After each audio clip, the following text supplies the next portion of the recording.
Então, beleza, nós vamos começar agora. Gente, bom dia. É, Nós vamos começar agora a atividade, roda de conversa, currículo no ensino superior. Nosso convidado de hoje é o professor Christian Lindenberg, da Universidade Federal de Sergipe. Christian, muito obrigada por ter aceito o convite de participar dessa roda de conversa. E esperamos que a gente tenha uma ótima discussão no dia de hoje. O Christian é professor, como eu já disse, da Universidade Federal de Sergipe. Ele é graduado em filosofia, ele é mestre em educação pela Universidade Federal de Sergipe, doutor em educação, com ênfase em filosofia e história da educação pela Unicamp, a Universidade Estadual de Campinas. Ele também realizou o estágio doutoral dele lá na Unicamp com o professor Dermerval Saviani. Ele é professor do Departamento de Filosofia, integrante do mestrado profissional em Filosofia da Universidade Federal de Pernambuco e do programa de pós-graduação em Filosofia da UFES, da Universidade Federal de Sergipe. Ele é avaliador também dos sinais e coordenou na última edição e coordena nessa edição também o Residência Pedagógica, em Sergipe. Faz parte do GT de Filosofar e Ensinar a Filosofar da ANFOP, e do grupo de Ética e Filosofia da universidade que ele trabalha, e pesquisa nas áreas de ensino de filosofia, filosofia da educação, ética, filosofia e política. Bom, quando eu convidei o Christian, porque nós andamos conversando há um tempo atrás sobre currículos, sobre a questão da atuação no ensino superior, e o Christian é uma pessoa muito estudiosa e tem uma visão bem bacana disso. E currículo no ensino superior é uma temática que a gente não encontra tantos livros ou tantos artigos, principalmente discutindo a atualidade.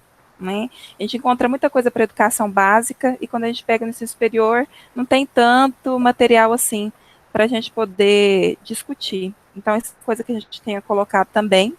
Eu dei uma olhadinha, Christian, lá no fórum de discussão sobre os textos sobre currículo que nós tivemos, e duas questões apareceram muito, que os alunos levantaram, que é a questão de como colocar em prática um currículo diferente no ensino superior, e se realmente a gente precisaria esperar uma iniciativa que seja muito grande ou institucional para que haja mudanças no currículo. Então, em sala de aula, o professor é capaz de começar essas mudanças? Então, são duas coisas que eu achei que apareceu bastante em todos os fóruns de discussão.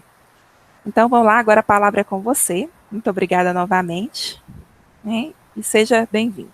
O Christian vai fazer a apresentação, aparece o nome dele duas vezes, é só vocês clicarem no apresentação para poder ver os slides que ele vai apresentar. Obrigada, Christian. Bom, obrigado. Primeiramente, bom dia, a todas e todos. Agradecer o convite feito pela professora Mariana, uma velha conhecida minha. Também agradecer a oportunidade da professora Valesca, por ter permitido essa troca, ter viabilizado, esse encontro na manhã de hoje. E agradecer também a todos e a todas que estão participando desse bate-papo e decididamente discutindo, e vamos discutir, pelo menos esse é o meu objetivo, a questão do currículo no ensino superior. Antes de iniciar a apresentação, eu quero aqui fazer uma pequena observação. Mariana bem pontuou, minha especialização, e eu tenho dedicado minhas pesquisas mais recentes à questão do ensino da filosofia e da filosofia da educação. Então, o que eu vou falar aqui é mais na condição de um curioso sobre o tema do currículo, e como ele pode ser mediado, interligado, discutido e praticado no ensino superior, do que na condição de um especialista sobre o tema do currículo. Como vocês já devem ter visto no decorrer do curso, e material que foi disponibilizado a vocês, o tema do currículo no ensino superior é precário no que se refere à produção bibliográfica. O que tem muito, diga-se passagem, com certa tradição, principalmente no âmbito da ANPED, é a discussão do currículo na educação básica. E essa discussão teve um um plus, digamos assim, mais recentemente, por conta da Base Nacional Comum Curricular, né? Vocês devem ter acompanhado, de alguma forma, essa discussão. Por que é que eu estou começando, né, citando a base? Né? E pelo menos o que eu percebi aqui no chat, né, é que boa parte das pessoas que se identificaram são estudantes ou professores, né? Porque a base vai interferir na formação inicial e continuada dos cursos de nível superior, né? Então, em um momento da minha fala, né, que eu preparei, eu vou tentar dialogar com essa realidade objetiva e concreta e talvez, quem sabe, responder às duas indagações feitas inicialmente pela professora Mariana. Mas antes de chegar nessa parte mais prática, digamos assim, eu montei uns slides, eu até falei para a Mariana, me controla aí, porque você me conhece, e se deixar eu fico aqui até tarde, né? Eu tenho esse problema. Eu não consigo ainda, não consegui, mesmo com o tempo, controlar essa questão, né? Então, antes de chegar em elementos mais práticos, digamos assim, né, eu preparei uma apresentação mais teórica, né? Óbvio, pelo quantitativo de slides, vocês devem estar vendo aí, né? Eu não vou conseguir expor tudo, né? Então, eu vou fazer essa primeira parte mais panorâmica, né, para problematizar algumas questões, para, na segunda parte, nós adentrarmos especificamente na questão do ensino superior e, de forma mais pragmática, digamos assim, pensar na aplicabilidade de possíveis modificações curriculares, enfim, né? Ou que vocês estão pensando, conhecendo na realidade que vocês atuam, né? Então, como eu sou da filosofia, eu não posso deixar a filosofia de lado, as minhas apresentações. E eu sempre que é possível, recorro a um filósofo antigo, da Grécia Antiga, certamente vocês conhecem, é chamado Platão. E, mais precisamente, uma passagem no livro A República, né, que é um livro também bastante conhecido, bastante discutido, né? Quem trabalha com ensino de filosofia, não sei se tem alguém, né, no grupo de alunos, né, sabe muito bem disso, né? Mas ele trabalha com a Alegoria da Caverna, no livro da República, né? O livro A República, como vocês sabem, é um livro, é uma utopia, é um projeto político utópico, entra na esfera das utopias políticas, né? E, no conjunto da obra, além de fazer uma crítica à democracia, Platão discute o que colocar no lugar da democracia, né? E ele conclui, durante os 10 livros, né, que compõem a República, que era necessário ter um governo comandado por filósofos, né? Então, os governantes da República utópica pensada por Platão deviam ter a capacidade filosófica para poder governar. E o trecho, né, que a tal da Alegoria da Caverna faz alusão, é justamente a área da educação, né? Embora haja várias interpretações, mas como nós estamos no âmbito da educação, a minha exploração dessa passagem é com esse viés, né, o viés educacional, né? Então, ele tem uma charge, uma gravura, né? Certamente vocês conhecem, então não será necessário, no meu entendimento, fazer a narração, né, da gravura. O que me interessa, basicamente, é essa distinção, né, entre o mundo sensível, que é o mundo esse que nós conhecemos, dos fenômenos, né, que nós sentimos pelos órgãos dos sentidos, e o mundo inteligível, que é o que Platão vai chamar do mundo das ideias, que é o mundo ideal. Então, a Alegoria da Caverna tem um movimento de ascensão, um movimento de descenso, e isso acontece através de um método que é o método dialético, né? E chegamos a essa escada, digamos assim, né? Aqui, na verdade, está os níveis de conhecimento para Platão, né? Na esfera inferior, que ele chama de eicásia, que seria o nosso simulacro, né? Ou traduzindo para o português, né, mais cotidiano, né, que seria a cópia da cópia, né? Eu, quando trabalhava na educação básica, eu dizia muito para os meus alunos, imagine você pegar uma cópia e tirar uma cópia da cópia. É algo totalmente deformado, digamos assim, se for comparado com o original.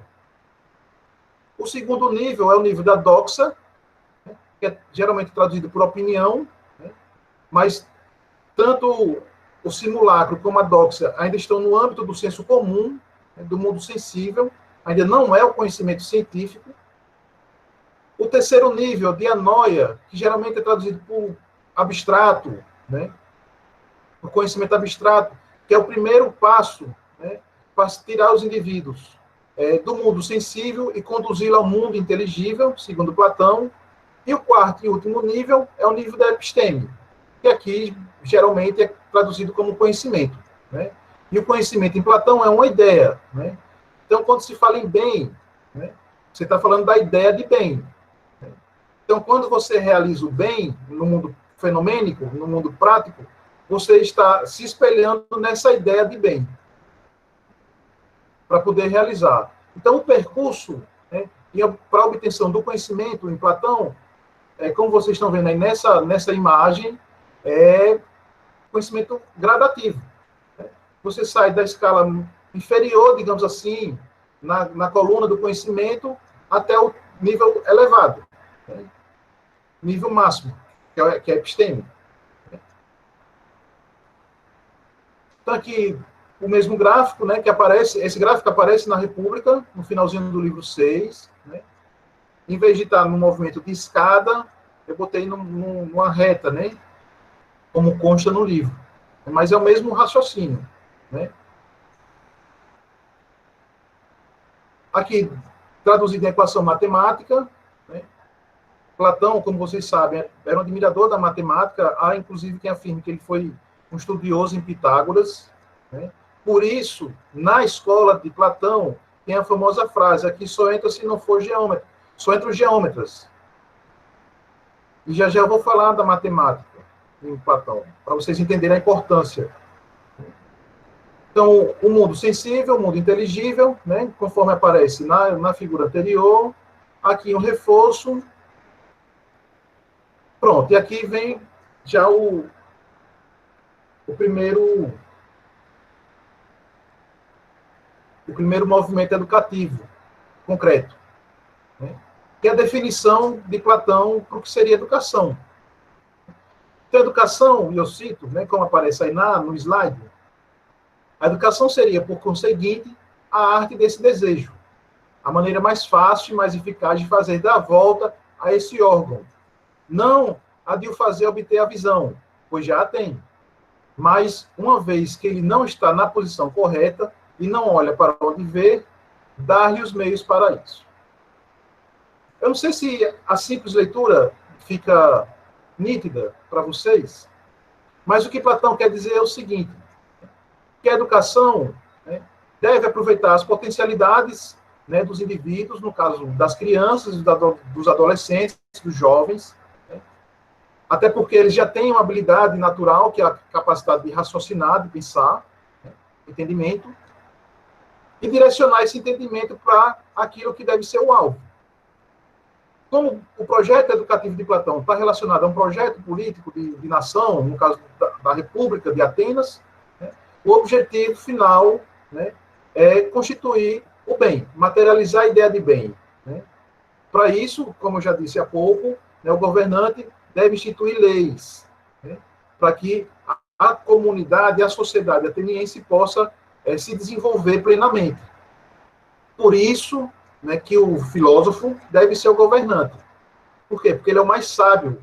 É ele, segundo Platão, o único capaz de conhecer essa ideia de bem, né, como uma ideia. E o segundo passo, né, tendo o objetivo político da educação, vinculado, repito, a uma ideia de Estado,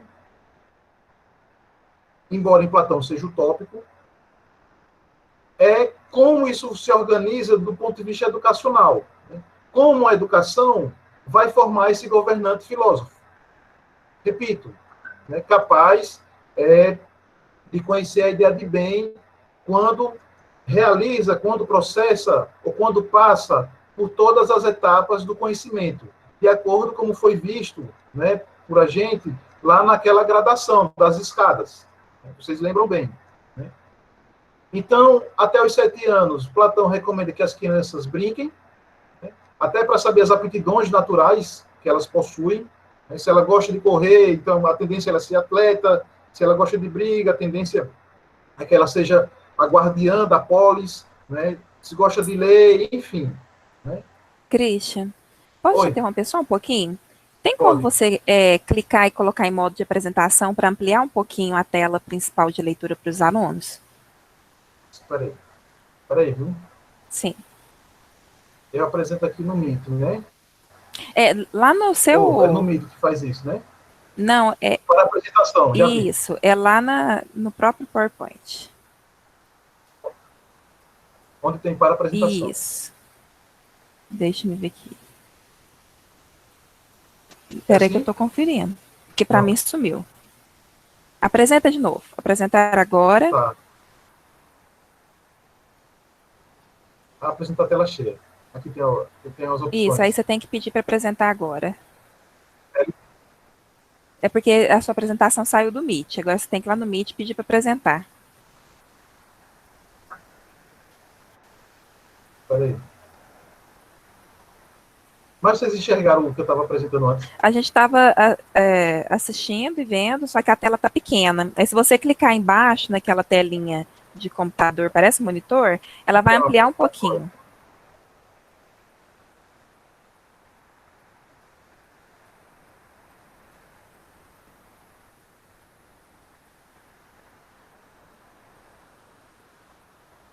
Ave Maria, peraí, viu, Maria? Porque aí o problema aqui está em mim, viu? Se quiser mandar para mim agora pelo WhatsApp, eu coloco para você também.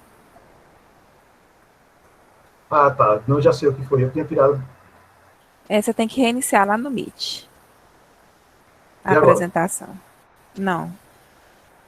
Vai lá no Meet Já e está coloca aparecendo? apresentar agora. De novo, o mesmo processo de antes. Estou fazendo Isso, isso. agora está aparecendo. Isso, agora você tem que escolher. Tá? Tá aparecendo para todo Isso, você tem que escolher a opção apresentar em modo de tela cheia. mundo. Ah, agora foi. E agora? Para mim ainda não mudou, não.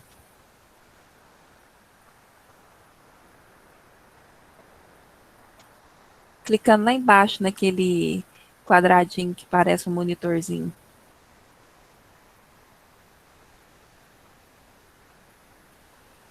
Aqui só está falando para a apresentação. Aperta F5.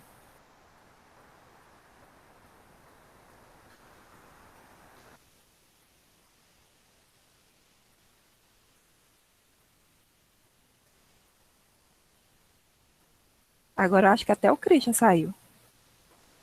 Ah, não, tá aí.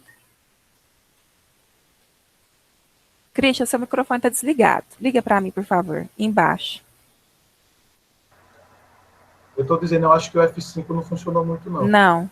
Você manda para mim por WhatsApp, que aí eu coloco em modo de tela cheia para mim, que você vê a apresentação e vê todo mundo.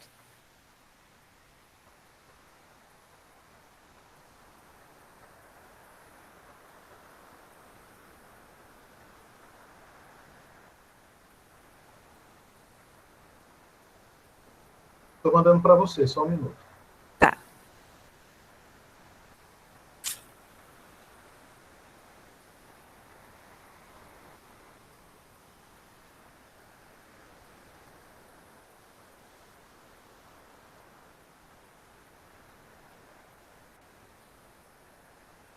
Eu Ó, acho que foi. cuidado que a sua tela tá aparecendo aí para nós.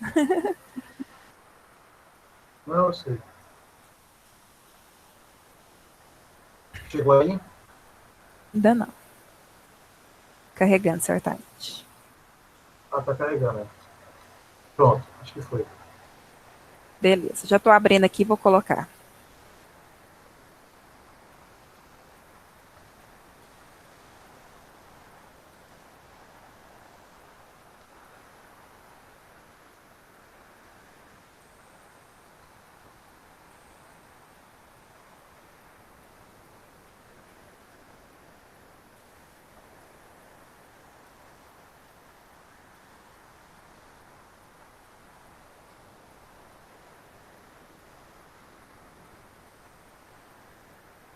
Mas os Vamos slides, ver. se pergunto novamente, Agora vamos ver foram se eu vou dar visíveis, conta, né, né? gente? Partiu. Hã? Vocês começaram a ver aí? Está carregando. É, você me mandou no PDF. Mandei em PDF. Aí vamos ver se vai aparecer para vocês. Apareceu?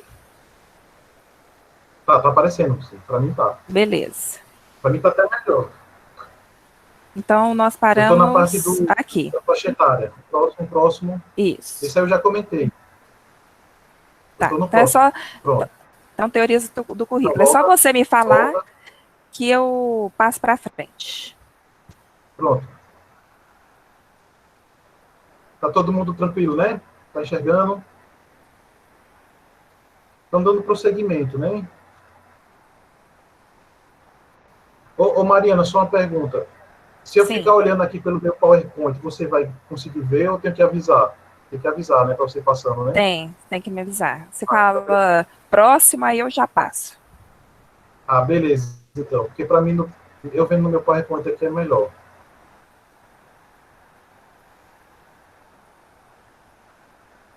Pronto, tudo ok? Então, estou no slide que tem as faixas etárias, né? E as respectivas etapas. Então, como eu estava dizendo, né? Então, até os 7 anos, as crianças devem brincar, como eu estava falando, para perceber as aptidões naturais delas. Né? Dos 7 aos 14 anos, tem o que geralmente é chamado de introdução à cultura, que basicamente é o ensino da leitura, da escrita e do cálculo, né? As questões mais rudimentares do conhecimento, que até hoje o Brasil patina em conseguir universalizar esse direito para todos. Dos 14 aos 20 anos, né, já entra na segunda etapa. Se fôssemos analisar aquela escada, né, aquele movimento gradativo, já seria o mundo da doxa. Aqui, em Platão, né, já deve ensinar às crianças os primeiros rudimentos da música e da educação corporal. Aqui, por que a música? Né? Por que a educação musical e por que a educação corporal? A música para educar a alma. O corpo para educar o corpo. Então, é a composição, né, da educação corporal com a educação da alma, os primeiros rudimentos. Ainda no âmbito, repito, do senso comum, da doxa. A próxima etapa educativa vai dos 21 aos 30 anos, né, que é dedicada aos estudos da matemática. Basicamente, aritmética, geometria e astronomia. Como vocês sabem, né, a matemática e a astronomia, na época, né, dele, era abstração pura. Né? Então, o primeiro exercício para se chegar, segundo Platão, exercício intelectual, né, para se chegar ao conhecimento do bem, da ideia de bem, é iniciar as pessoas aos estudos abstratos. Por isso que a matemática é importante. Porque é através da matemática que a pessoa sai do sensível e vai para o inteligível. É uma espécie de transição. Por isso que nós temos matemática quando pensa em currículo da educação básica, desde a primeira série. E não é só apenas para estudarmos as 4 equações, né? Mas a gente estuda muita coisa em matemática, com essa perspectiva, olhando com a lupa, digamos assim, de Platão.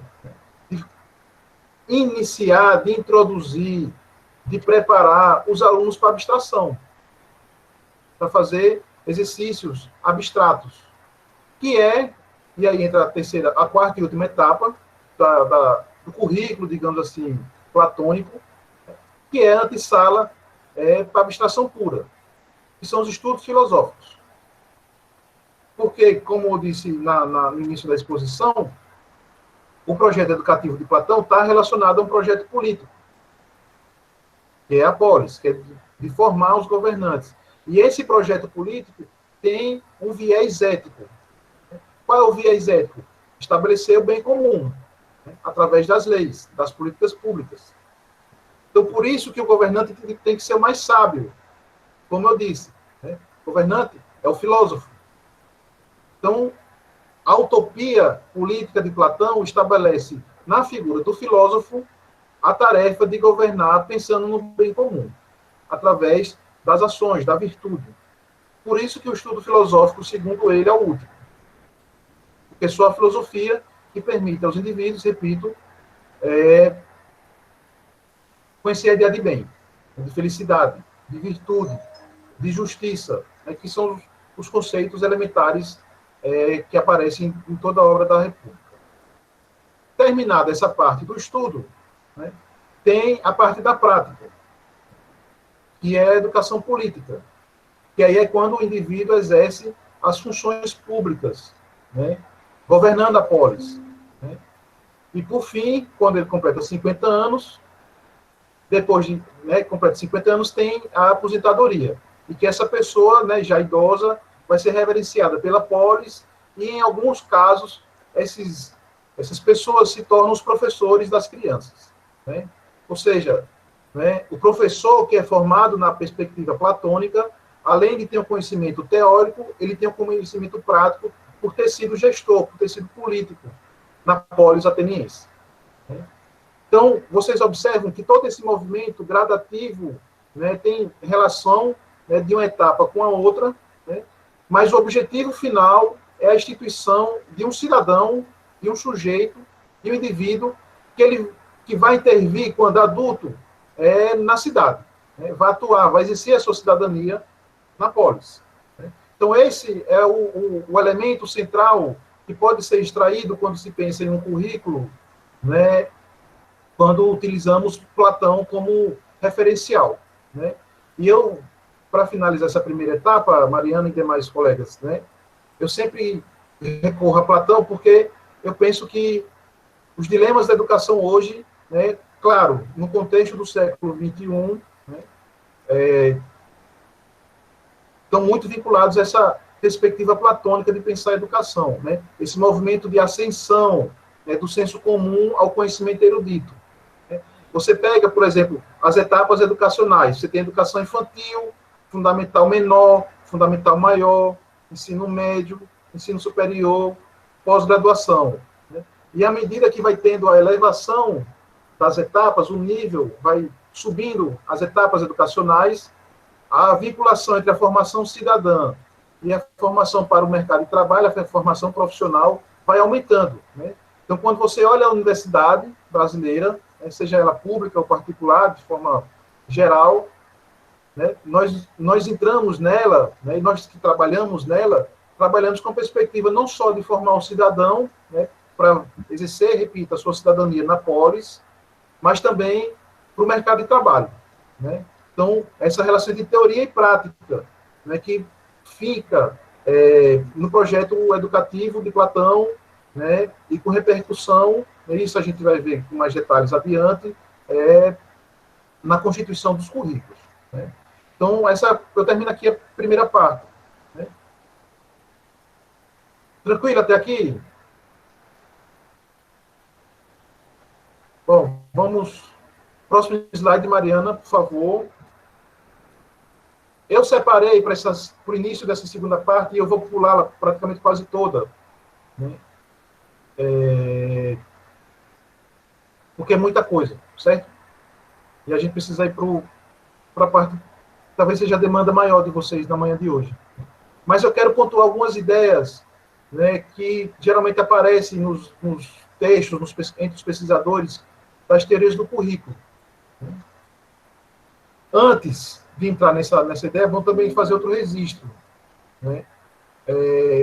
Quando você pega os autores que analisam o currículo, né, eu disse isso no início, mas eu vou repetir, porque à medida que eu fui falando, novas pessoas foram ingressando na sala virtual. A maioria dos autores que eu conheço tem vínculo com a educação básica. Eles pensam o currículo da educação básica. A literatura na área do ensino superior é muito limitada, muito pouca.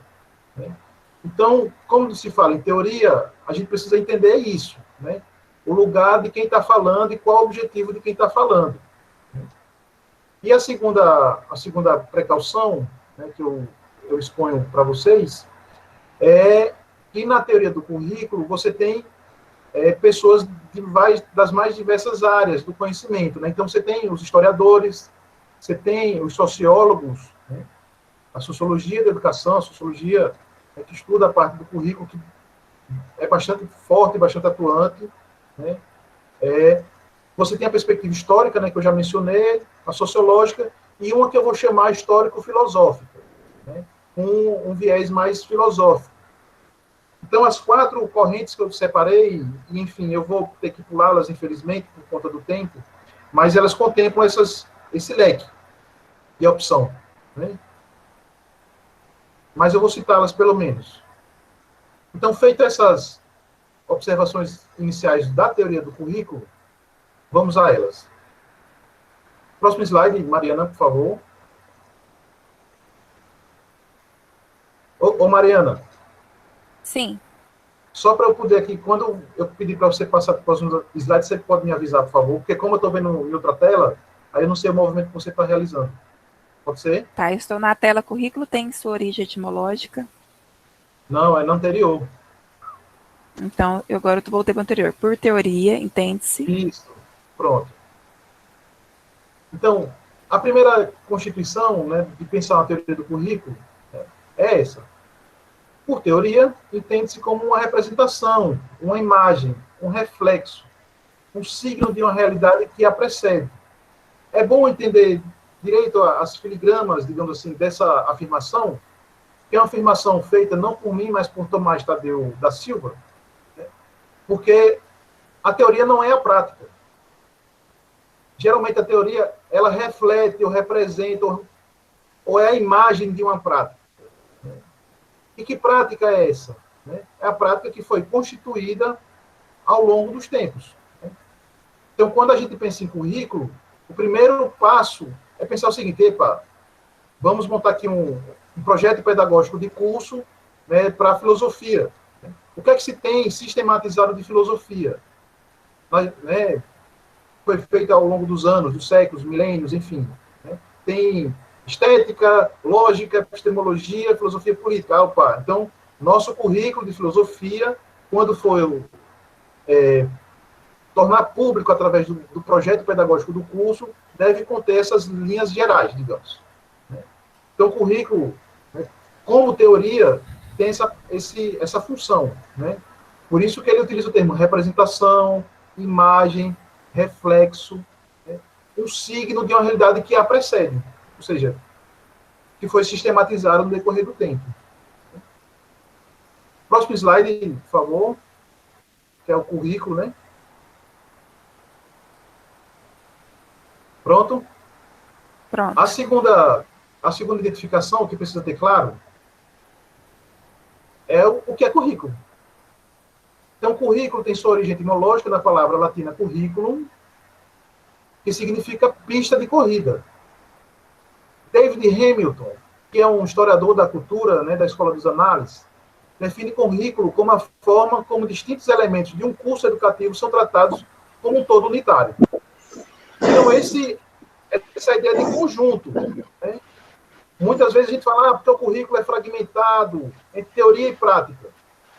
Quando vocês escutarem isso, pelo amor da mãe de vocês, do pai, de Deus, enfim, do time de preferência, do que for, né? Não deixe isso aparecer, digamos, no debate. Porque se alguém falar que o currículo é fragmentado, então não é currículo. É outra coisa. Quando se fala em currículo, repito, tem que entendê-lo como um corpo unitário. Porque está na origem da palavra. Né? Então, essa dicotomia entre teoria e prática, que muitas vezes aparece nos departamentos, né, principalmente nos departamentos de licenciatura, né, que em algumas universidades você tem o departamento de filosofia, que cuida, digamos assim, das disciplinas duras da filosofia, as teóricas, e as matérias práticas, né, que é estágio, didática, legislação brasileira, enfim, fica nos departamentos de educação, né? Porque até eu falo isso porque eu escuto muito isso na filosofia e eu sei que não é uma realidade só da filosofia. Meus colegas doutores de filosofia ainda falam, essas coisas práticas ficam para o pessoal da educação. E as matérias teóricas, ou seja, perde a noção do que é currículo. Por quê? Currículo pressupõe uma unidade. Então, unidade entre teoria e prática. Então, quando pensarmos em currículo, tem que ter muito nítido isso, né? Até porque a organização da carga horária das disciplinas permite você constituir disciplinas com componente, ou com carga horária teórica e outro componente prático. Quem trabalha com estágio, talvez sinta isso com mais frequência, né? Porque se fala que o estágio é matéria prática, mas não é. Porque se o aluno não sabe os conteúdos, como é que ele vai para a sala de aula executar, né? Pensar uma didática, né? Um plano de curso, enfim. Né? O próximo slide, Mariana, por favor. Pronto. Então, no século XVI, o currículo refletia, até o século XVI, o currículo refletia a tradição codificada dos séculos V e VI, das 7 artes liberais, que era o trivium e o quadrivium. Então, vocês percebem que, durante 1000 anos, o currículo basicamente foi o mesmo. Eu já vou fazer um breve comentário sobre isso. O trivium, baseado na gramática, na retórica e na dialética, né, que é a lógica, e o quadrivium, baseado na aritmética, na música, na geometria e na astronomia. Né? Vocês percebem que tem uma pequena influência platônica aí na constituição desse currículo, com essa modificação. Né? Quando chegou o início da modernidade... E outra observação importante. As universidades, as universidades como nós conhecemos hoje, né? A universidade é uma instituição milenar. Então, ela tem quase 1000 anos de existência. Então, quando ela foi concebida em Bolonha, na Itália, ela foi concebida com esse viés, né, que vocês estão vendo aí no trivium e no quadrivium. Né? Porque a universidade era atrelada à igreja, né, aos monges, especificamente. Né? Então, do ponto de vista do conhecimento, não se produzia conhecimento. O que se fazia, na época que as universidades foram constituídas, né, era leituras exegéticas dos textos bíblicos. Então, por isso que era importante dominar a gramática, a retórica, a dialética, que é a arte do convencimento, né, e o quadrivium, no que se refere à aritmética, geometria, música e astronomia. Né. O desenvolvimento da universidade até o início da modernidade, essa configuração inicial foi sendo alterada, né. Então, elementos científicos, né, de investigação científica, né, foram feitos no interior dessas primeiras universidades. Por que é que eu estou mencionando isso? Primeiro, pela natureza do curso, né, que é pensar um currículo de universidade, mas também uma passagem da Idade Média para a modernidade, né, e vocês sabem disso, eu vou... Né, ser rápido nesse comentário, teve uma mudança na perspectiva educacional.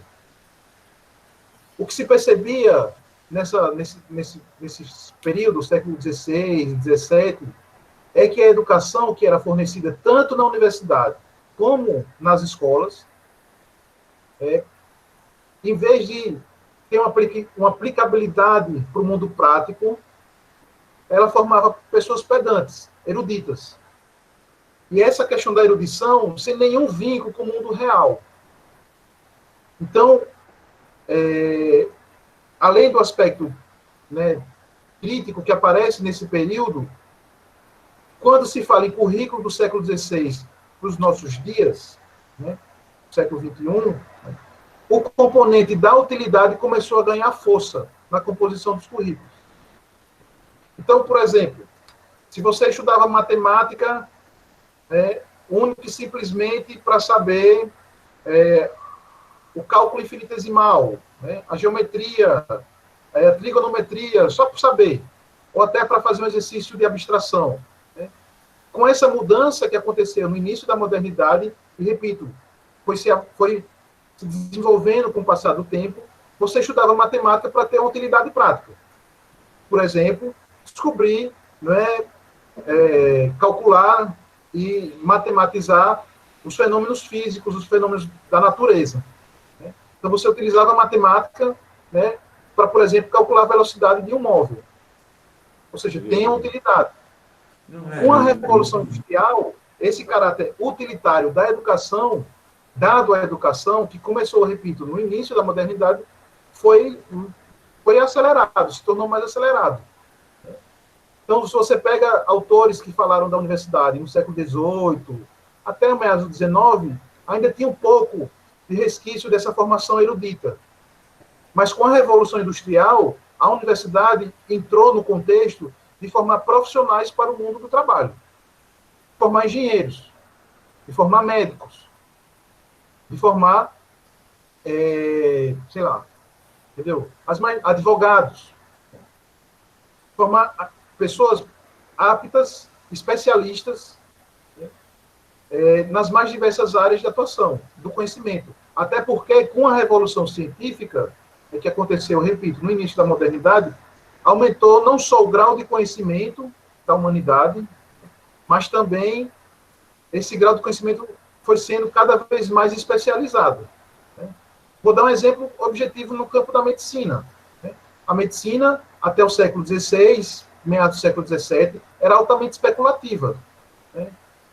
Então, você tinha a probabilidade, se as pessoas apresentassem os mesmos sintomas, por probabilidade se chegava a um diagnóstico e, consequentemente, a uma solução para o problema. Com a experimentação, a medicina deixou de ser, perdeu um pouco esse peso da probabilidade e ganhou a análise, de fato, dos fenômenos da doença, da saúde. Então, a pediatria, por exemplo, que é a parte da medicina que estuda a criança, nasceu nesse período.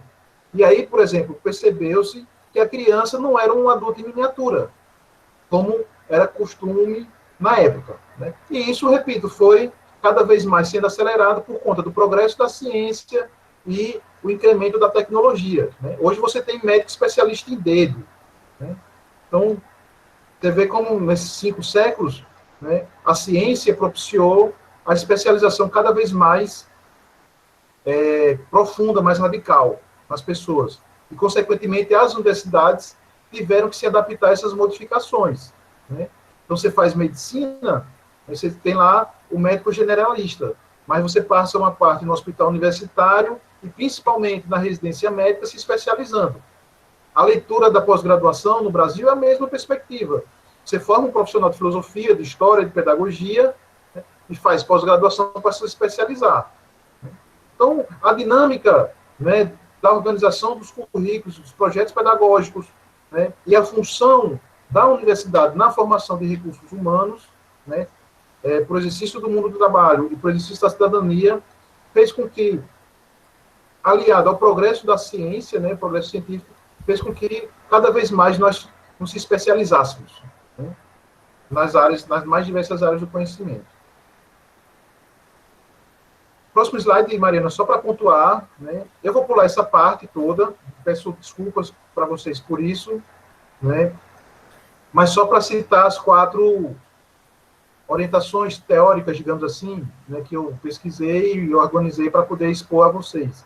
De repente, talvez, no debate, nós possamos retomar algumas delas. Então, história cultural, o pós-estruturalismo, que é muito fundamentado nas teorias de Foucault, a pedagogia histórico-crítica, que talvez essa seja a mais conhecida por todos, que é vinculada a Dermeville Saviani, e a teoria pós-crítica, mais precisamente de Michael Apple, que é um norte-americano, é da sociologia, da educação, alguns dizem que ele é neomarxista, enfim.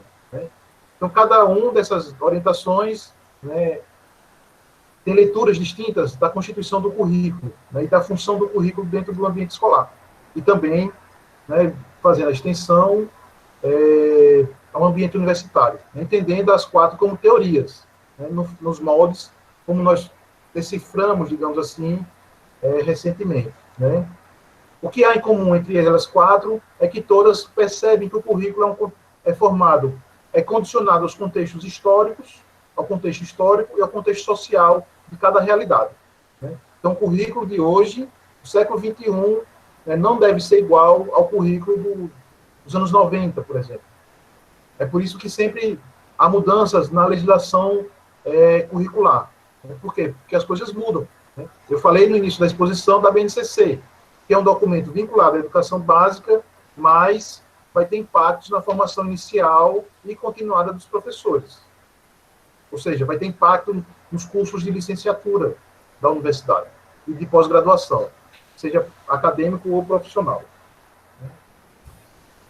Mariana, eu vou pular essa parte toda, certo? Já que você está aí Beleza, você me no fala controle onde é que eu tenho que parar. do controle do... Eu quero que você pule até o slide 51. Pode ser? Tá, pode. Deixa eu ir. Como é que está a minha questão do tempo aí? Só para eu poder... Nós vamos Porque não é só o meu tempo, chegar. né, que vale, né? Isso, nós vamos chegar Tem o tempo a. dos alunos. Nós vamos chegar a 10 horas e nosso limite de atividade é 11 horas. Aí aqui, você quer que eu pare na parte do currículo como conhecimento, né, no Yang. É, que eu vou pontuar, Yung. que eu vou pontuar rapidamente mais o Young, Uhum, porque eu quero chegar, veja se você concorda e os colegas também. Né? Porque eu percebi, eu fiz a leitura das perguntas, né? E eu percebi que a galera leu, o pessoal leu, né? uhum. Até pelo nível das indagações, etc. Mas eu queria chegar na parte dos currículos, discutir os currículos necessariamente dito. Porque o texto do Maceto apresenta algumas possibilidades, mas eu queria apresentar uma terceira, digamos. E comentar uma que ele expõe, mas de forma muito sumária. Aí eu quero que você me oriente. Você Beleza. quer que eu vá direto para essa parte, por Olha, conta do tempo?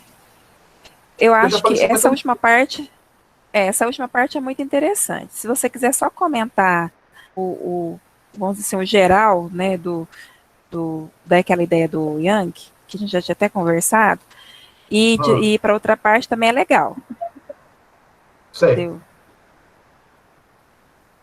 Porque como eu preparei Aí muito é seu slide, né? critério. Como eu preparei Ah, mas muito nós já slide, passamos 51 agora. então, eu falo muito, vocês já perceberam, né? Eu tenho esse defeito. Então, Eu eu vou acho que você comentar de pode forma só. muito... Isso, pode comentar de forma geral esse aqui e ir para a parte da sua proposta também. Eu acho interessante. Então, eu acho que isso que...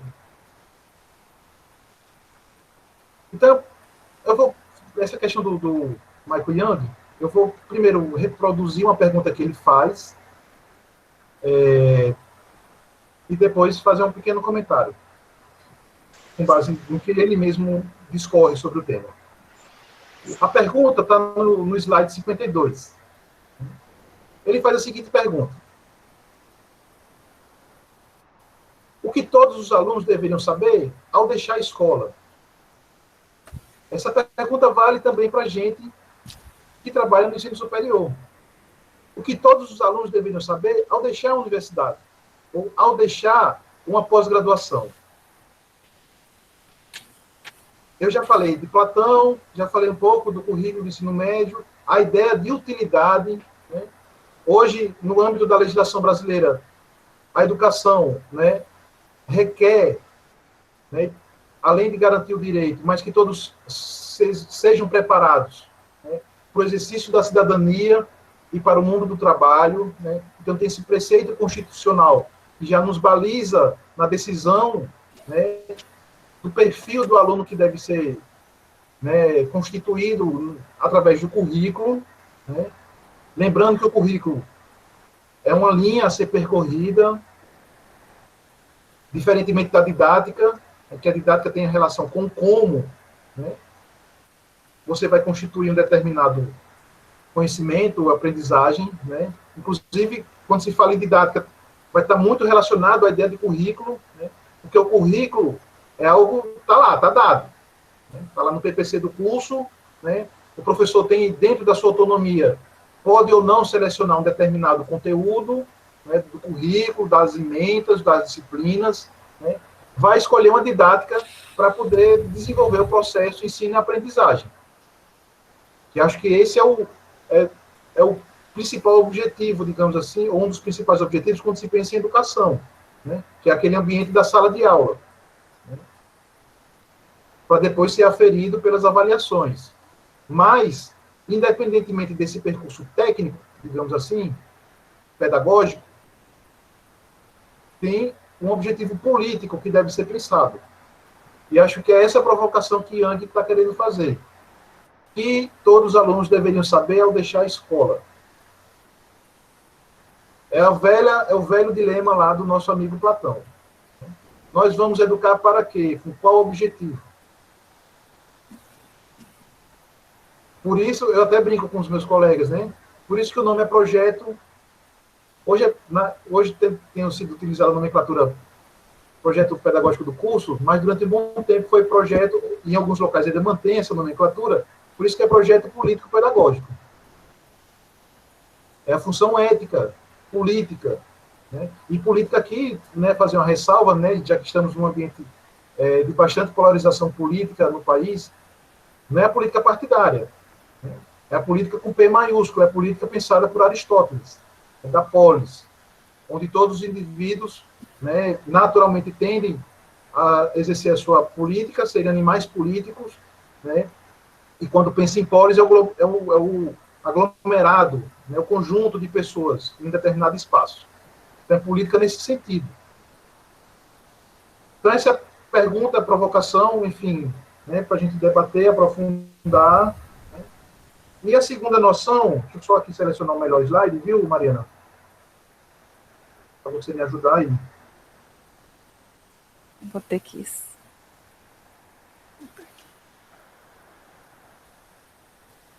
É o slide 59, por favor.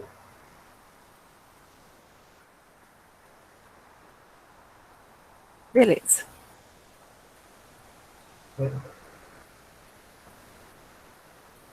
Que é esse aspecto, né, da exposição do Jung, que eu acho muito legal. Né? E eu cito, mais uma vez. Então, os currículos são a forma desse conhecimento educacional especializado e costumam definir o tipo de educação recebida pelas pessoas. Precisamos entender os currículos como formas de conhecimento especializado para podermos desenvolver currículos melhores e ampliar as oportunidades de aprendizado. Então, aqui, independentemente da didática que vai ser selecionada pelo professor, enfim, nós estamos falando de teoria de currículo. Tem dois elementos importantes que devem ser considerados nessa frase.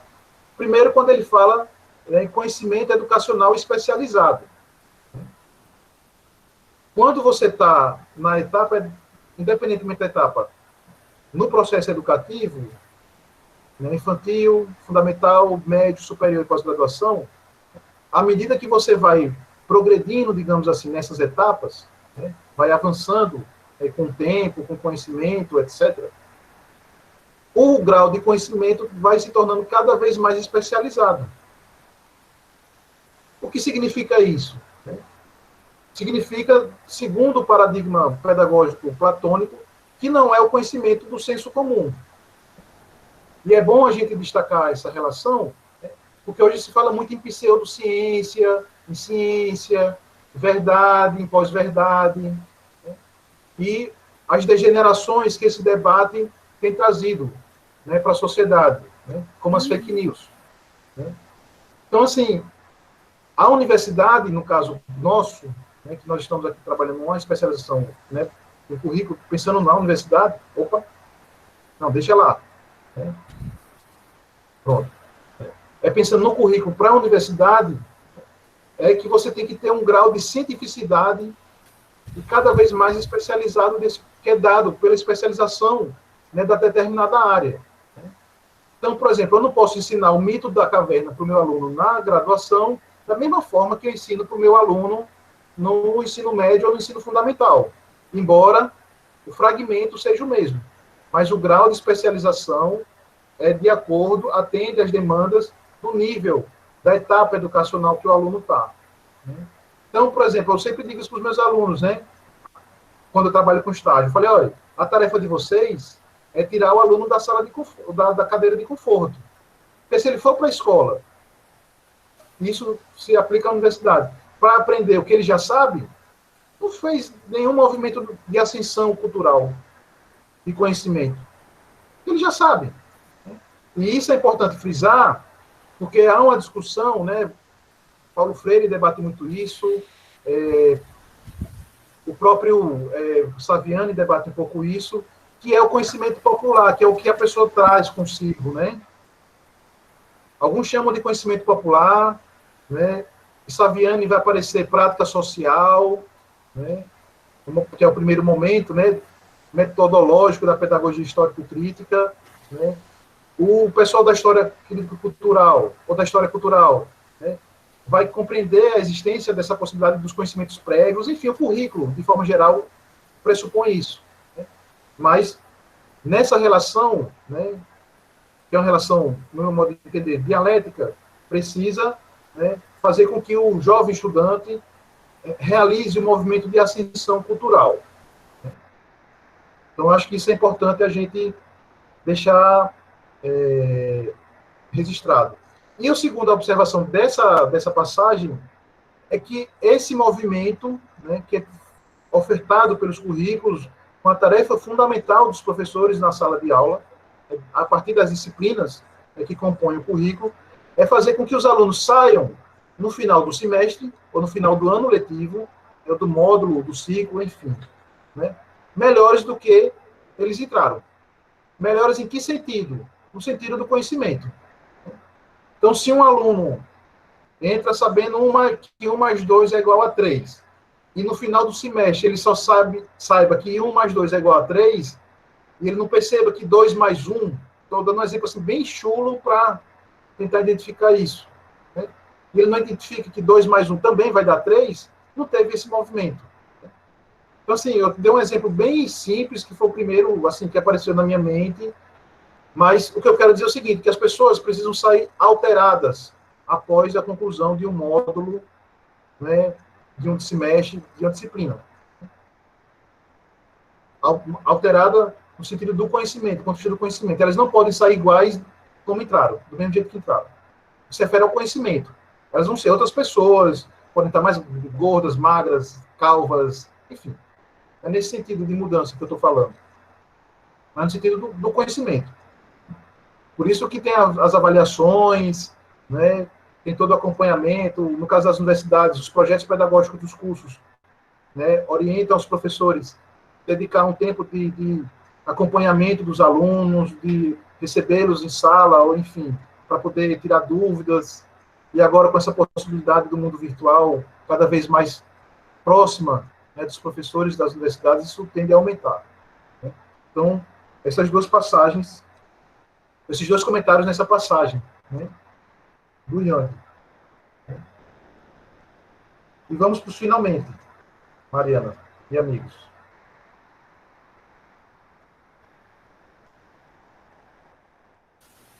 Christian, para qual slide devo passar? Para qual que eu devo ir? Beleza. Vá para 60, 70, 70. Vamos falar do PBL. E agora eu vou entrar na parte final da minha exposição. Né? Eu vou pular essa parte teórica, né? Porque eu acho que eu já falei. Isso. Agora o Macedo seja bem mais didático do que eu. Então, PBL. Né? O Macedo traz algumas observações de várias experiências, né, de currículos inovadores, né, o que ele identifica como inovador. Primeiro, fazer uma problematização em torno desse tema inovador. Tem a palavra do mundo do trabalho, vinculada à tecnologia,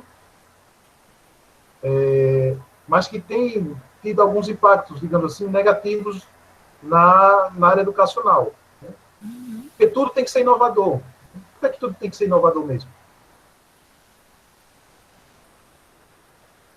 Então, por exemplo, a gente que você pega a legislação da produção acadêmica, né? Tem que ter impacto social, tem que ser inovador. Mas por que tem que ser mesmo? Por que você não pode problematizar algo já problematizado? Dando novo viés para essa problematização. Que é a ideia de experiência, né?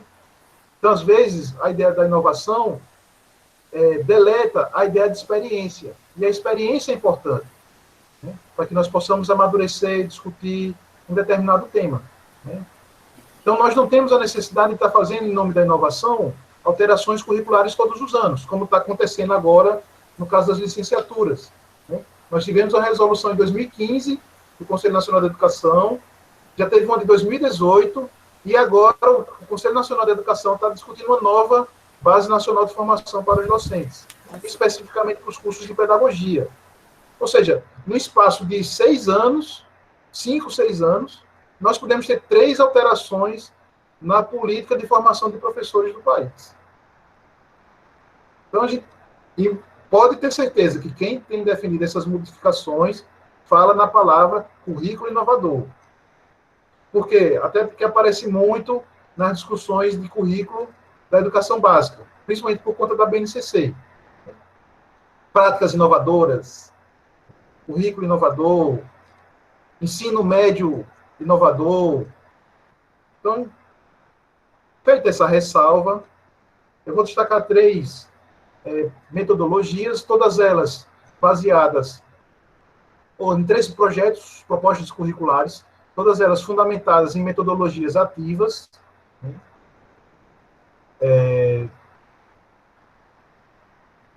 Bom, vou expor aqui para vocês. A primeira é o PBL, né? Que é uma experiência canadense proposta e pensada inicialmente para a formação de profissionais na área da saúde, né? No Brasil, algumas universidades, né, faculdades de saúde, de medicina, de saúde, de forma geral, trabalham com esse método. E a universidade que eu trabalho tem um campus de saúde, especificamente para cursos da área de saúde, que trabalha com a metodologia PBL, né? Então, vou logo para o slide, passar aí, Mariana, para o slide 73. Por favor.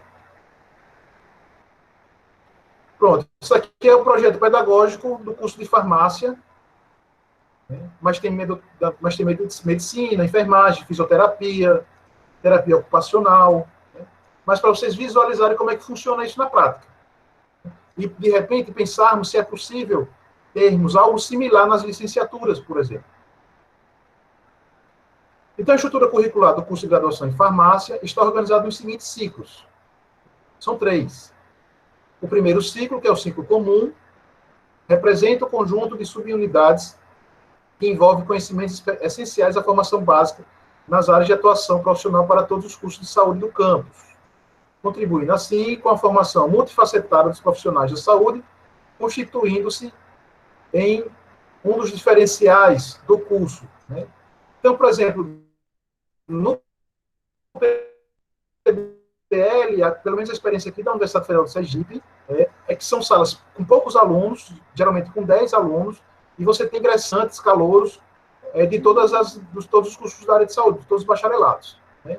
Então, na mesma sala, você vai ter o futuro médico, o futuro fisioterapeuta, o futuro farmacêutico, o futuro terapeuta ocupacional, enfim.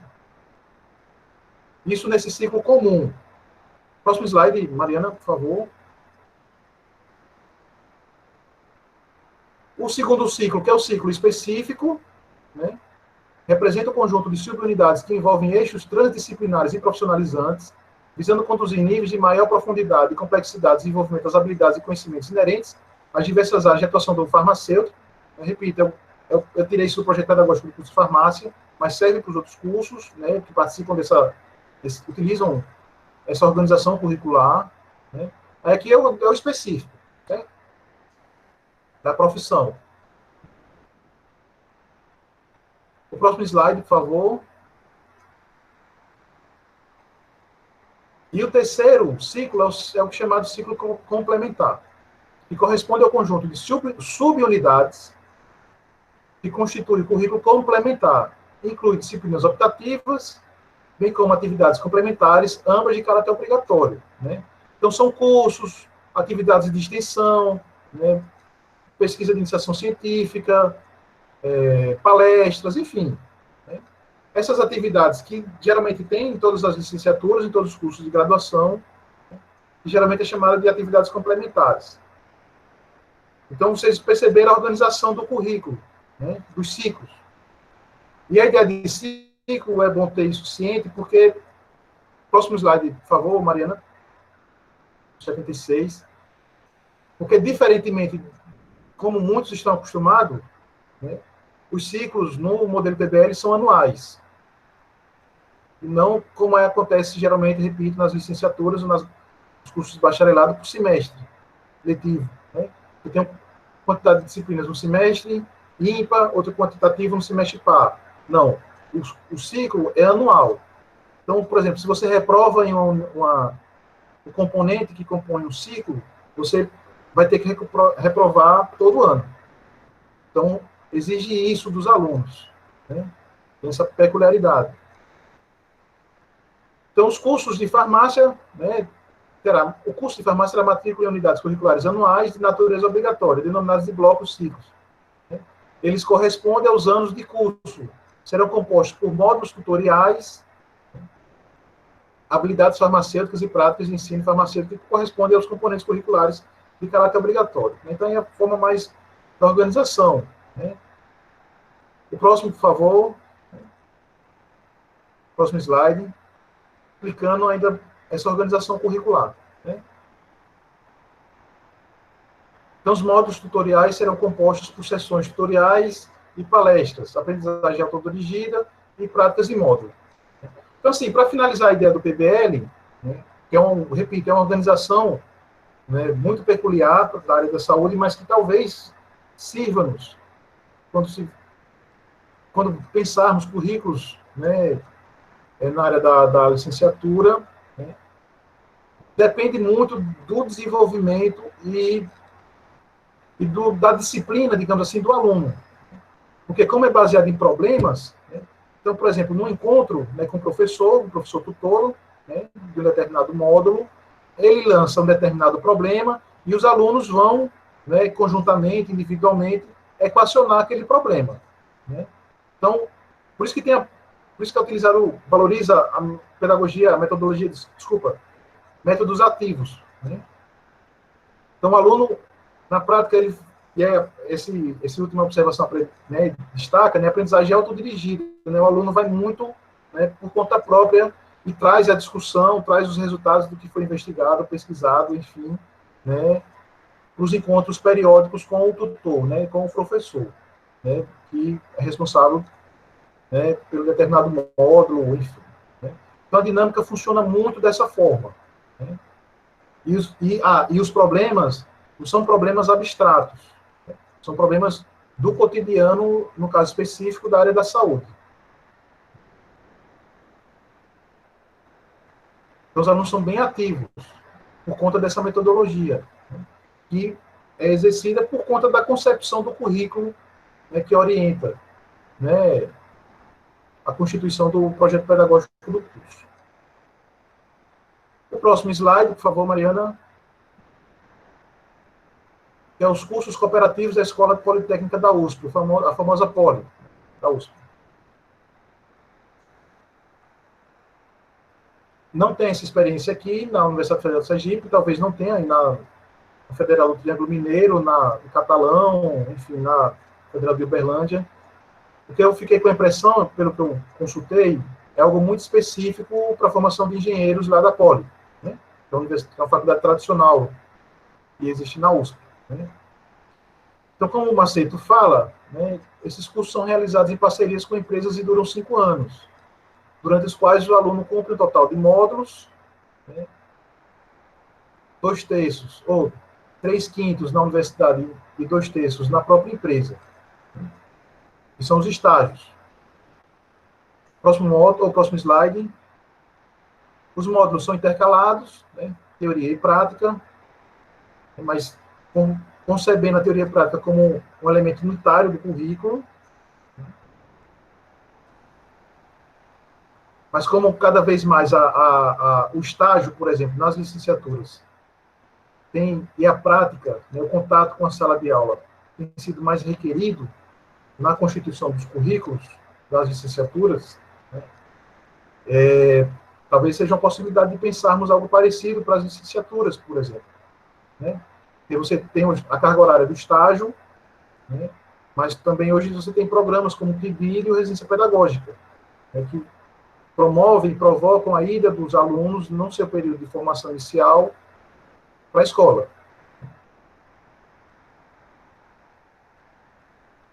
E o último slide dessa perspectiva, próximo, por favor.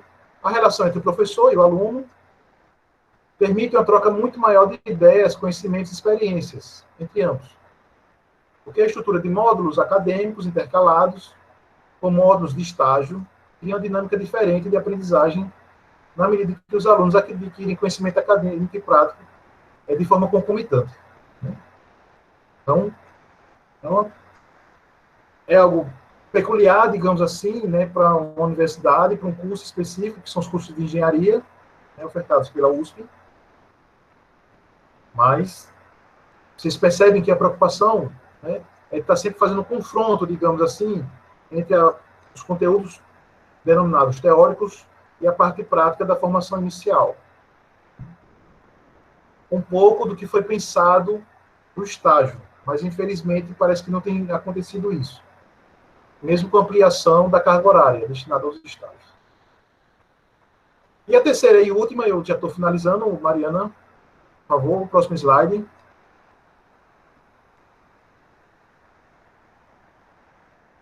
Que é uma experiência que existe na Universidade Federal do Sul da Bahia, sediada em Ilhéus, Porto Seguro, e tem uma terceira cidade que agora eu não lembro qual é exatamente. Mas é tudo no sul da Bahia. A UF-ABC também tem licenciatura interdisciplinar, né, para citar duas universidades federais.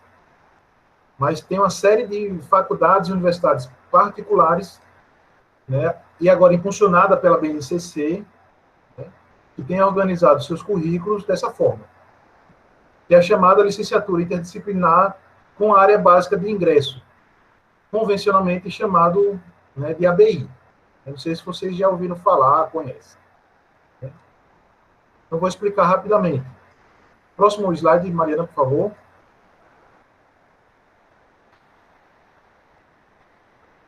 O ingresso é único, né? Então você faz o vestibular, por exemplo, para licenciatura em Humanidades, certo? É bom fazer esse destaque.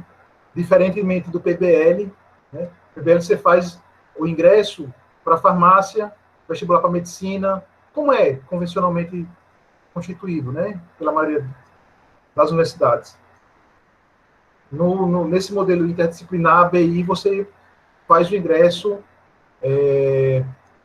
para essas licenciaturas por área do conhecimento, né?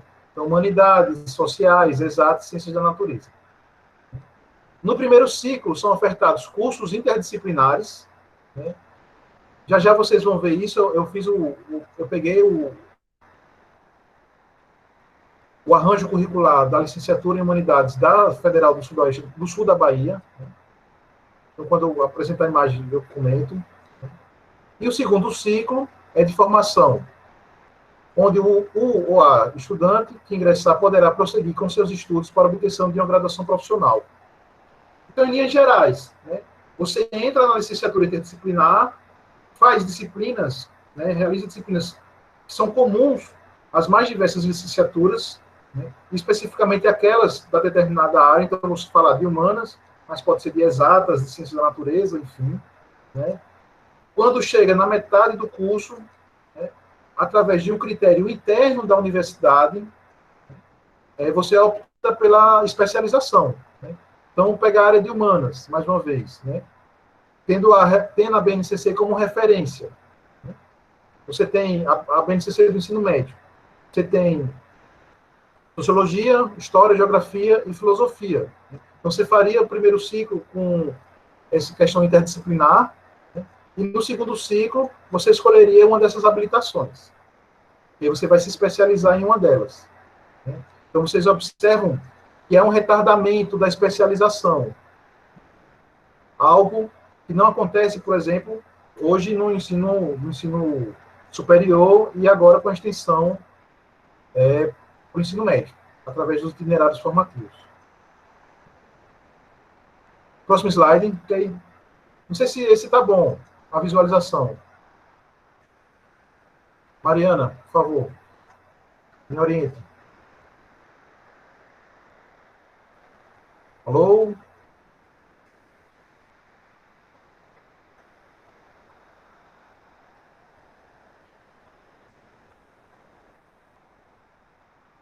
Ô, Christian, é porque como eu tenho que autorizar a entrada dos alunos e o meu microfone está desligado e eu estou na outra tela, aí eu demoro para poder falar.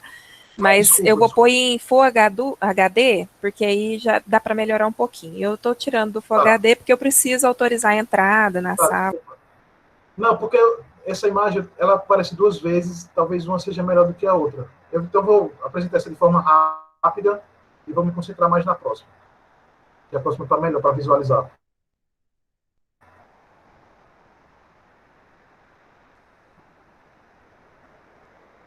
Pronto, então, a primeira, vocês percebem aí que há 3 colunas, né? Primeiro quadrimestre, o segundo, o terceiro. Ou as etapas, né? Os ciclos da formação geral. Né? Que é o primeiro ciclo. Né? Então, não é o semestre letivo, é quadrimestre.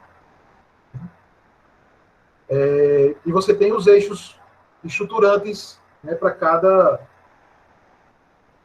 componente curricular, né? E suas respectivas cargas horárias, né? Universidade de Sociedade, língua inglesa, língua portuguesa, que inclusive nessa BNC, formação docente, torna-se obrigatório para todos os professores, para todos os licenciados, né? Que é algo distinto do que aparecia na resolução 2015, matemática, computação e culturas complementares. E a segunda imagem, próximo slide, Mariana, por favor, tem a formação específica, né? Que aí é do quarto até o nono quadrimestre. E as suas respectivas cargas horárias, né? Pronto.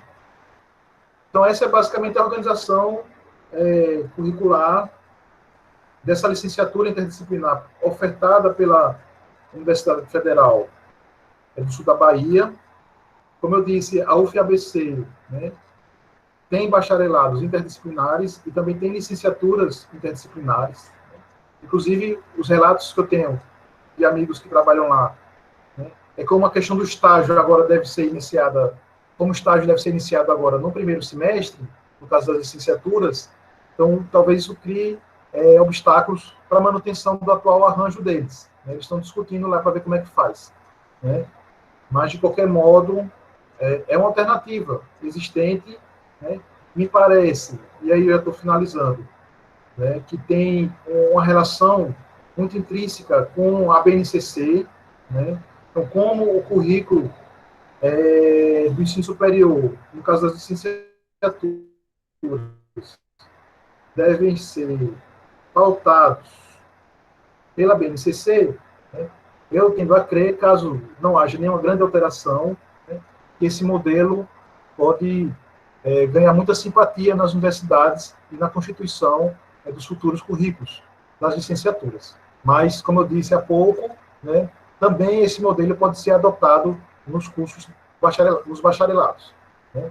Então, finalizo, Mariana, acho que eu já falei muito, né, agradeço mais uma vez a atenção, a paciência e o convite.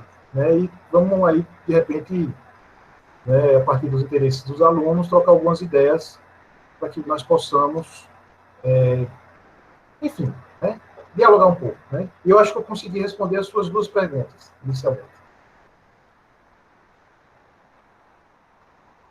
Christian, muito obrigada. Achei muito interessante essas propostas, né, que a gente viu agora no final. E aí, eu vou ler algumas questões aqui do chat, pode ser? E aí a gente vai dialogando. Então, eu vou pegar aqui algumas que a Valesca já selecionou, né, porque eu estava na apresentação, estava autorizando, mas agora eu estou aqui. Então, vamos lá, ó. Professora Valesca, será que a rotina, na discussão que você estava fazendo sobre teoria e prática, né, da questão da unidade do currículo, né, então um dos participantes colocou, por que não conseguimos dar unidade ao currículo, né?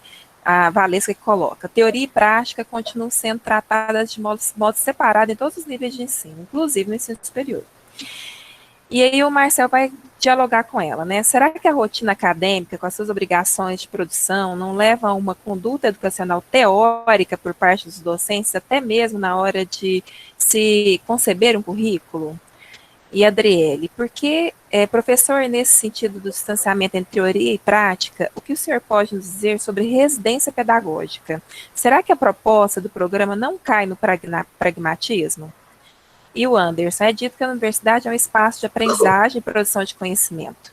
Então, o porquê, né, o que, a quem, é fundamental como se promover a aprendizagem para que o aluno possa construir o conhecimento. Como que a gente vai fazer isso, não é? De fato.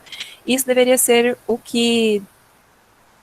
E isso deveria ser o que deve saber, né, ao sair da universidade, que é aquela parte que ele está dialogando com você. Conhecer e saber como produzir conhecimento. Como organizar o currículo sobre essa temática?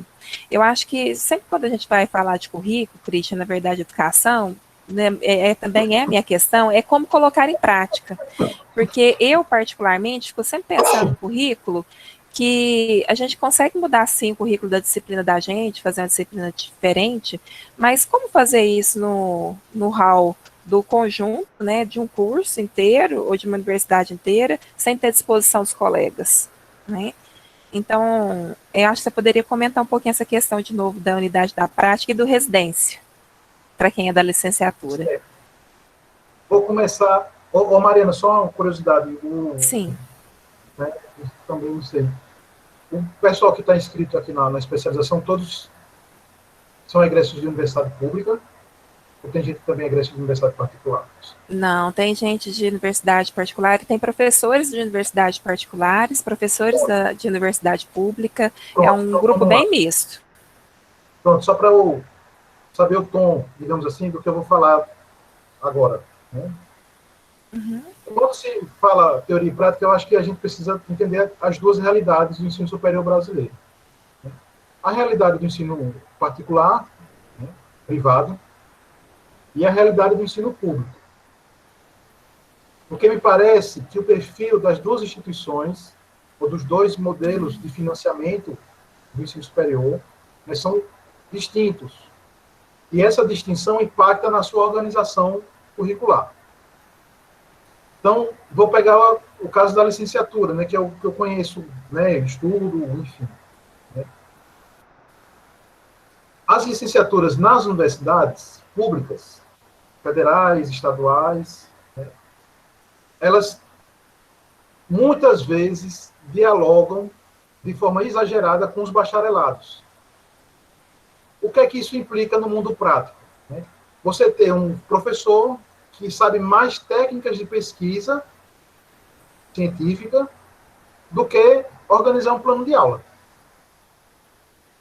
Por quê? Porque a natureza das universidades públicas, e isso também aparece nas licenciaturas,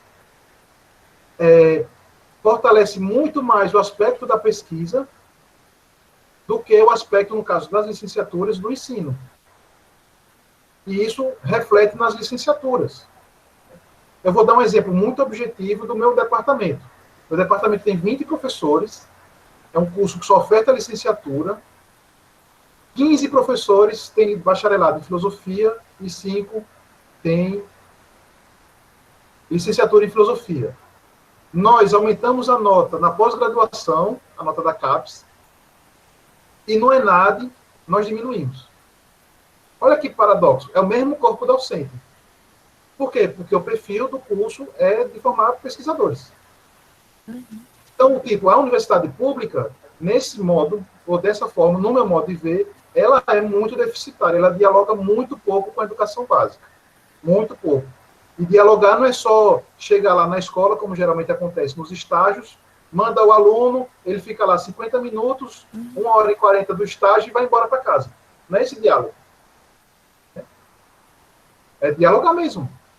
Nós, por exemplo, estamos no momento agora de pandemia, né, que muitas redes estaduais ou estão com dificuldade ou estão contratando serviços privados para o ensino remoto. A universidade pública podia, com sua estrutura e com seu know-how, podia ajudar. Estou dando um exemplo pontual, concreto, para demonstrar esse distanciamento, né, do ensino superior com a educação básica. As universidades e faculdades particulares, me parece, pelo menos na propaganda que elas publicam, que dão mais ênfase às questões práticas, pedagógicas, no caso. Mas qual é o problema? Né? Hoje, o ensino superior, particular, especialmente no âmbito das licenciaturas, tem muita presença da modalidade à distância. Eu não vou entrar no mérito da qualidade, até porque o ENAD tem demonstrado progressos no ensino à distância. Mas, assim, o perfil do aluno, né, é distinto do perfil do aluno presencial. Né? E ainda mais quando, repito, o recorte é mais com conteúdos práticos. Né? Na prática, o aluno que estuda à distância, por exemplo, em universidade particular, ele é um herói, né? Porque ele concilia um trabalho e uma carga horária que geralmente dedica exige, melhor dizendo, exige muito dele de atividades práticas. Por quê? Porque o perfil da formação dos projetos pedagógicos, pelo menos, repito, é o que aparece nas propagandas, é a oferta questões mais práticas, né? Sem discussão teórica, ou com pouca discussão teórica. Né? Eu estou falando isso porque eu trabalho com filosofia da educação, tem pesquisas quantitativas que apontam isso. Né? A retirada de disciplinas como História da Educação, Sociologia da Educação e Filosofia da Educação da formação inicial de professores, e principalmente nas instituições particulares. Né? Agora, prática, cada vez mais, né, disciplinas práticas, cada vez mais compondo o tempo dedicado ao currículo, dedicado no currículo dos professores. Né? Então, você tem essas duas realidades. Né? E dentro dessas realidades, você tem divisões, né? Tem peculiaridades. Né? Então, isso é um problema muito grande, muito grave, eu acho. Né? Christian, eu vou aproveitar então e vou colocar a pergunta da Gisele, já que você está falando da EAD. Porque durante a sua... Eu tenho que falar da residência pedagógica. Ah, é mesmo? Não, você segura essa. É para complementar, porque ela vai falar assim, olha, nessa perspectiva de integração teoria e prática, o que você pensa sobre as propostas emergenciais relativas ao Covid-19 de trabalhar apenas teorias das disciplinas em AD? Né? Inclusive, o discurso as práticas a gente devolta, né? E reforça ainda mais que tem disciplina que é só prática e disciplina que é só teórica. Né? Vamos lá. Então, finalizando a pergunta anterior, né? Então, você tem esses cenários, né? E ainda mais um cenário que se agrava quando você não tem uma coordenação nacional, né? Que ficaria a cargo do Ministério da Educação. Você vê o ministro atual da Educação e o antigo também, o Vélez, mas esse com mais ênfase, até porque ele está mais tempo, né? Ele já demonstrou, já falou isso publicamente, que é contra a BNCC. Ele até falou, mas quando eu entrei já estava lá. Aí você tem, por exemplo, o Conselho Nacional da Educação, o CONSED e as universidades públicas e particulares fazendo toda uma discussão em torno das licenciaturas, tendo a BNCC como elemento fundamental. Então, entendeu? Um cenário delicado, né, para você pensar em práticas pedagógicas e currículos nas licenciaturas. Né? É um momento muito delicado que nós estamos vivendo, né? Fora os outros problemas. Né? No caso da residência pedagógica, eu vou falar, assim, não sei se a pessoa que fez a pergunta chegou a pegar a minha apresentação, mas eu fui no edital passado e continuo sendo o coordenador institucional do Residência Pedagógica aqui na Universidade Federal de Sergipe. Né? Nós temos um dos maiores programas do país. O edital, agora, nós ganhamos 456 bolsas. Né? É o sexto maior do país. Né? Porque, como o estado é pequeno, né? Tem poucas universidades, então a gente consegue se beneficiar por causa disso. No edital passado, nós ganhamos praticamente todas as bolsas que solicitamos. Foram 576 bolsas. Então, assim, temos um engajamento muito grande da universidade na execução desse programa. Por que é que eu estou dizendo isso? Né? Primeiro, porque a gente tem uma boa experiência do residência pedagógica aqui, né? Não só por parte dos alunos envolvidos, os professores da universidade, né, que são os coordenadores de núcleo, e principalmente dos preceptores, né, que são os professores de educação básica. Né? E eu estou falando isso porque eu escutei relatos, eu tenho isso sistematizado, a gente tem pesquisas, né, porque eu não consegui gravar os números, mas nós fizemos pesquisa em relação ao edital anterior, né, para medir isso, né, a percepção das pessoas. Mas teve professor da educação básica, né, que falou, olha, eu ensino há 20 anos, estou dizendo que falou para mim, eu ensino há 20 anos na educação básica, né, já estava me contando os dias para me aposentar, e graças à residência pedagógica, né, que no início eu fiquei assim, meio resistente e tal, mas eu tive motivação para terminar esse meu ciclo, digamos assim, profissional, né, com disposição, né, tendo contato com os alunos de forma mais regular, né, a UFES, no caso, né, nós ofertamos cursos para os professores da educação básica, nós realizamos uma especialização com 200, uma especialização não, um curso, né, de 140 horas para os professores envolvidos no residência pedagógica e no PIBID, que discutiu a BNCC, né, então eles foram capacitados, teve esse acompanhamento constante do professor da universidade, né, e eles também ajudaram os nossos alunos. Né, então, foi uma via, né, pelo menos essa primeira experiência, foi uma experiência muito produtiva. Inclusive, professores de educação básica e do nível superior, que já trabalharam com o PIBID, e aqui eu vou fazer isso, né, sem querer criar discórdia com quem trabalha com o PIBID, inclusive disseram que a residência pedagógica, né, é melhor, porque promove muito mais a postura ativa dos alunos do que, nesse critério, do que os alunos do PIBID.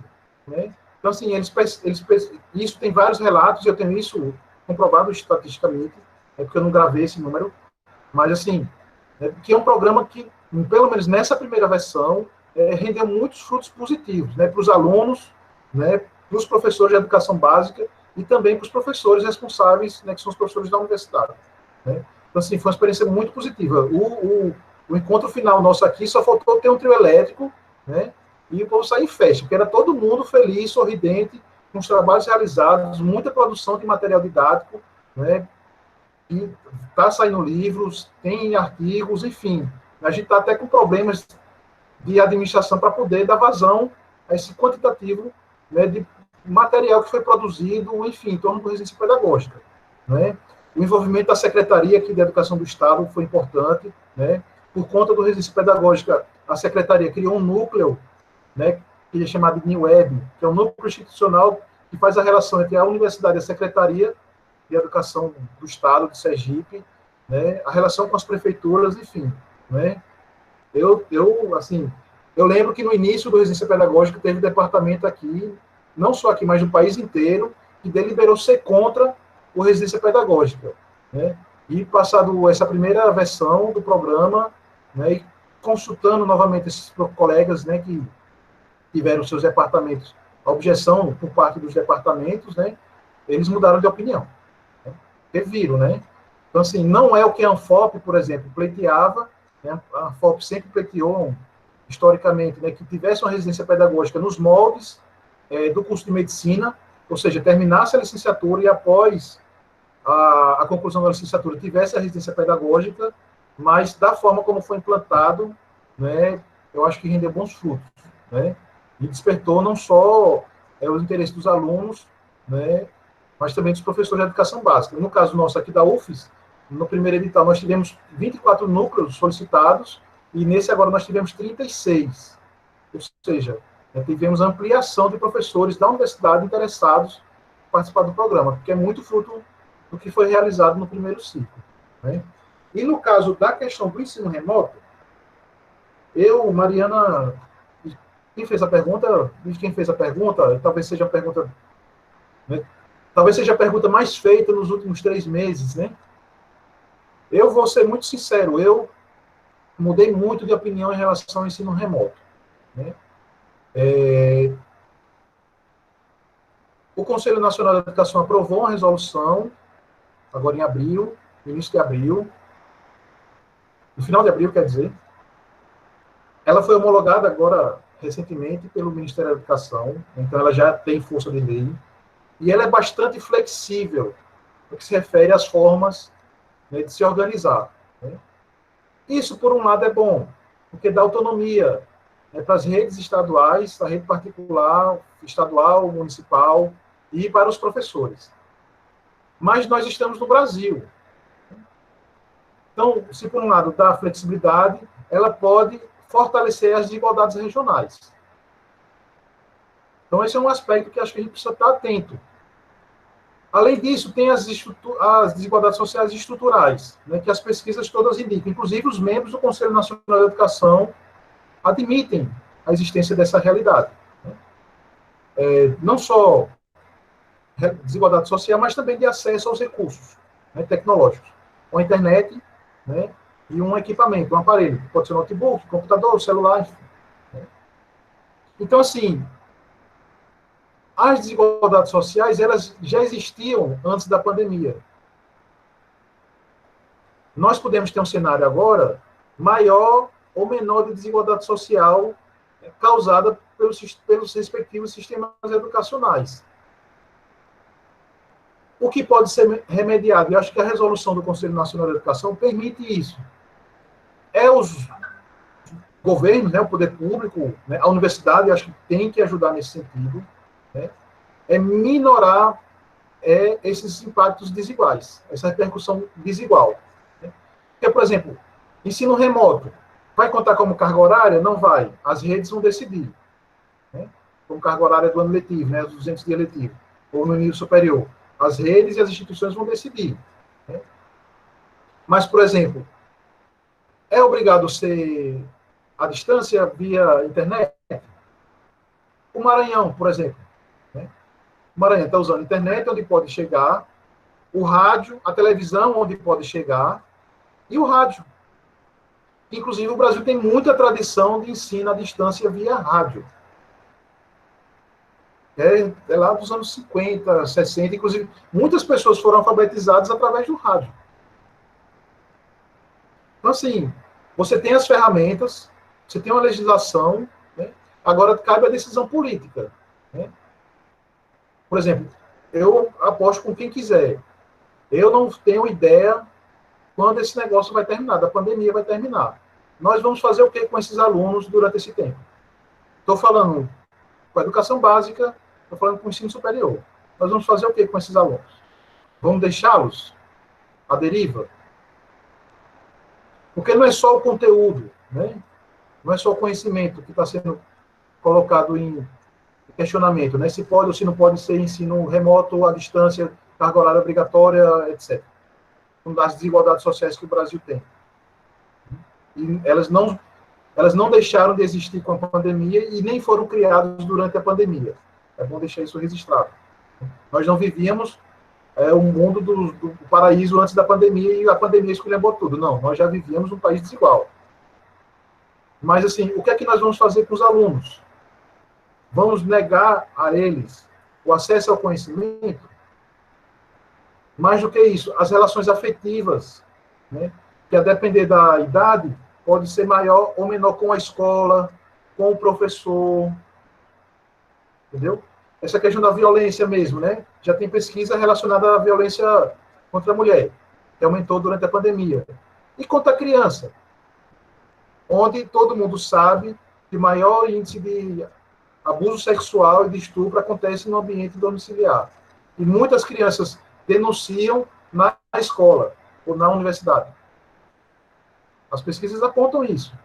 Muitos professores são as primeiras pessoas a saberem que seus alunos são abusados ou violentados sexualmente. Então, assim, tem fórmula? Não tem fórmula. Me perdoe quem esperou isso de mim. Mas, assim, eu acho que o compromisso da universidade, né, e quem trabalha com educação, é problematizar a situação, mas principalmente encontrar saídas. Inclusive, entendendo que a escola e a universidade têm um papel estratégico na difusão do conhecimento. Por isso que muitos morreram, lutaram para que a escola, que a educação fosse um direito de todos. Né? Essa ideia da educação como direito de todos, ela é nova. Tem 200 anos, é a Revolução Francesa para cá, que se virou direito. No Brasil, muito tempo é menor ainda. O ensino médio virou obrigatório no Brasil tem 11 anos, foi em 2009. Entendeu? Com o Fundeb, enfim. Então, acho que a gente precisa pensar nisso. Né? não garantir o direito da aprendizagem, mas principalmente utilizar o período da pandemia, né, com todas as dificuldades existentes, repito, mas para que, de alguma forma, o conhecimento, que é a função da escola, que é a função da universidade, que é o que permeia a ideia de educação para todos, não seja abandonada. Eu acho que esse é o desafio nosso. Como vai ser isso? Acho que temos vários instrumentos, né? Algumas secretarias estão, inclusive, imprimindo material didático para doar para os alunos, né? Algumas, tipo aqui em Sergipe tem tido isso, em algumas cidades do interior, aqui na capital, tem montado os kits de alimentação, né? É outro problema também, né? O aluno fora da escola deixa de comer, né? Principalmente os mais vulneráveis, socialmente falando. Então, entrega o kit de alimentação para os pais ou responsáveis e, ao mesmo tempo, entrega o material didático impresso. Então, tem alternativas, entendeu? Agora, vai demandar decisão política, vontade política e recurso para colocar isso em prática. É isso, acho que eu respondi. Respondeu. Tem mais umas perguntas, Christian, mas eu acho que pelo andar do tempo, né, nós podemos já ir finalizando, que eu vou passar para você fazer suas considerações finais. E eu acho que a sua fala é muito pertinente, porque a universidade precisava mesmo ter assumido uma posição mais de problematizar a questão desde o início da pandemia, né, e dessa relação com as redes municipais e estaduais. Estava todo mundo, vamos dizer assim, patinando, mas podia ter patinado junto, né? Então, então eu passo para você fazer suas considerações. Eu achei ótimas suas ponderações, várias coisas que você apontou que eu não tinha me atentado ainda, inclusive. E então, para mim foi excelente as contribuições. E aí eu peço que você faça suas considerações. Já vou falando para os alunos aí que até terça-feira tem que postar lá as experiências, o podcast. Então fique atento às datas. E, professor, muito obrigada mesmo. Suas reflexões são ótimas. Bom, então vou ser breve, porque eu já falei muito, né? Eu estou aqui aproveitando e lendo o chat, né? Eu que agradeço, Mariana, pela oportunidade, né? Agradeço a todos vocês aí da Federal do Triângulo Mineiro, da Federal de Uberlândia, do Triângulo Mineiro como um todo, né? Os alunos também que são de São Paulo, né? Que foi mencionado aí de Lages, enfim, da região aí próxima do Triângulo Mineiro. É uma satisfação enorme, né? Mesmo que remotamente, à distância, ter contato com vocês, né? Uberlândia, já tive a oportunidade de ir algumas vezes aí na região, é uma região que eu tenho muita relação, muito vínculo, enfim, né? Bom, só tenho a agradecer e espero ter provocado, mais do que ter dado respostas, que acho que a tarefa da filosofia é essa, né? É mais provocar do que dar respostas conclusivas para os problemas do cotidiano. Acho que é isso. Obrigado mais uma vez. E a todos também, Aldo. Muito obrigada a todos os participantes de hoje, obrigada pelas discussões, pela participação aqui no chat. E lembrando que terça-feira, a Valesca já colocou a propaganda aí, nós estaremos também com José Morana, terça-feira à tarde, às 3 horas da tarde. Beleza? Então, gente, muito obrigada e até a próxima.